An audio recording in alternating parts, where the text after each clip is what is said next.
Bonjour et bienvenue dans 101%. Aujourd'hui, il y aura la critique de Shyness. Ensuite, il y aura la Minute du Geek Hyper Édition sur The Librarian. Vous avez vu ma prononciation en anglais. Et Money Shot. Et ensuite, on passe aux news.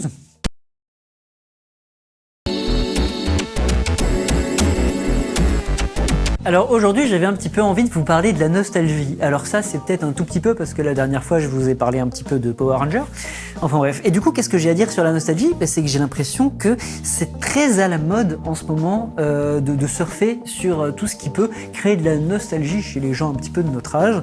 Donc ça amène à beaucoup parler de ce qui se passe dans les années 90 et 80, tout ça, quoi.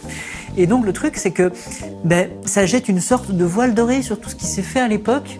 Et notamment sur le Club Dorothée. Et est-ce que ça les vaut ?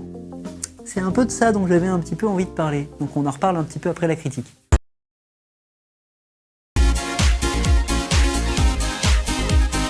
Alors, je veux surtout pas dire que moi je suis nostalgique de rien du tout.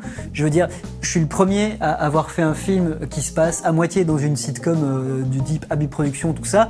Donc je surfe dessus aussi. C'est juste que j'essaye d'apporter un regard dessus. Alors qu'est-ce que j'ai à dire de plus négatif là-dessus ? C'est que par exemple, j'ai l'impression que tout ce qui s'est fait dans cette période-là devient un petit peu intouchable. Et que du coup, moi je trouve ça curieux parce que ça n'empêche pas qu'il y avait des trucs qui étaient pas terribles. Oui, il y avait des trucs bien, et je comprends que le fait qu'on les ait connus enfants, que maintenant on est grandi et que ce soit différent, il y a un côté un peu Madeleine de Proust, ça réveille des choses, c'était chouette. Mais d'abord, si on re-regardait certains trucs, je suis sûr qu'on trouverait pas ça très drôle. Genre, allez regarder Turbo Mommy, vous allez voir, je suis sûr que la moitié d'entre vous, ils savent même plus ce que c'est Turbo Mommy, tellement ça a dû tomber dans les limbes de l'oubli des gens. Et non mais voilà, tout cet aspect, en fait, ça, je pense à ça parce que, par exemple, j'avais vu toute une controverse autour de, je crois que c'était Dragon Ball Kai, où en gros, ils avaient remonté les épisodes et ils avaient été redoublés pour être plus fidèles au manga d'origine. Et moi, j'avais vu plein de vidéos sur Internet de gens qui comparaient moment à moment des trucs en disant « Regardez, c'était mieux avant ».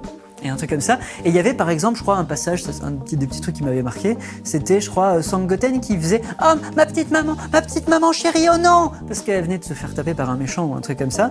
Et on revoyait l'équivalent Dragon Ball Kai où ça faisait « Oh non, mère !»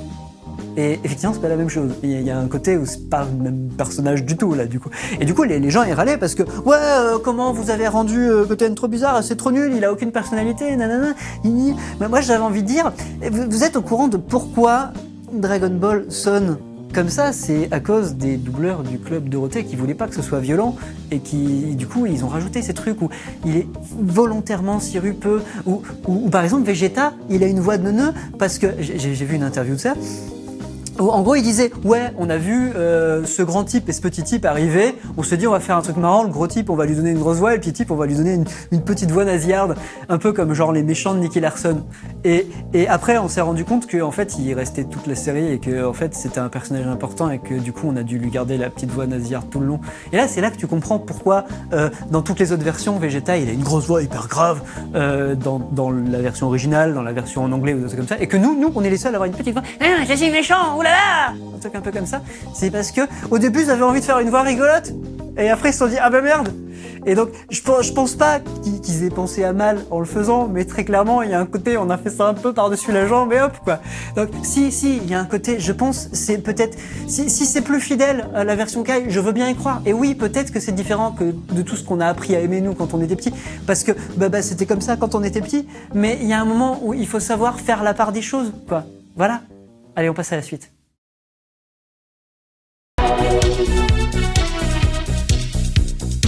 Alors pour continuer sur des anecdotes de doublage, on peut parler du doublage de Ken le Survivant par exemple, avec des trucs comme couteau de cuisine, couteau de salle à manger.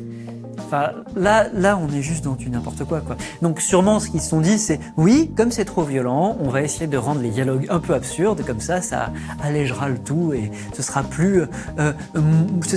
moins offensant pour nos petites têtes blondes. Ouais, imaginez, peut-être qu'on peut les incruster là, 2 petites têtes blondes comme ça, de dos pour pas qu'on voit les visages.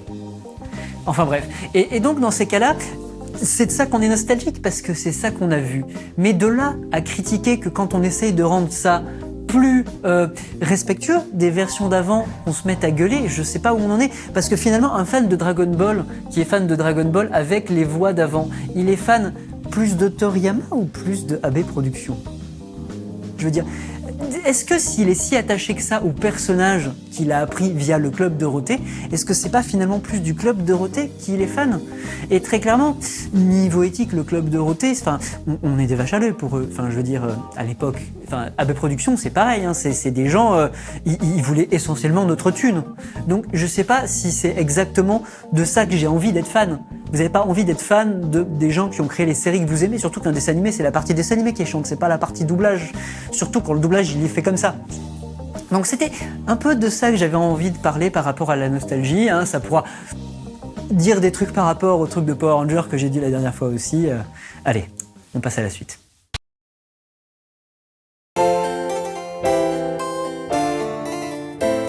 Alors pour conclure, j'aimerais un peu modérer mon propos par rapport à ce que j'ai dit. Alors oui, je trouve ça pas très respectueux, mais je pense pas que les gens voulaient à mal en le faisant.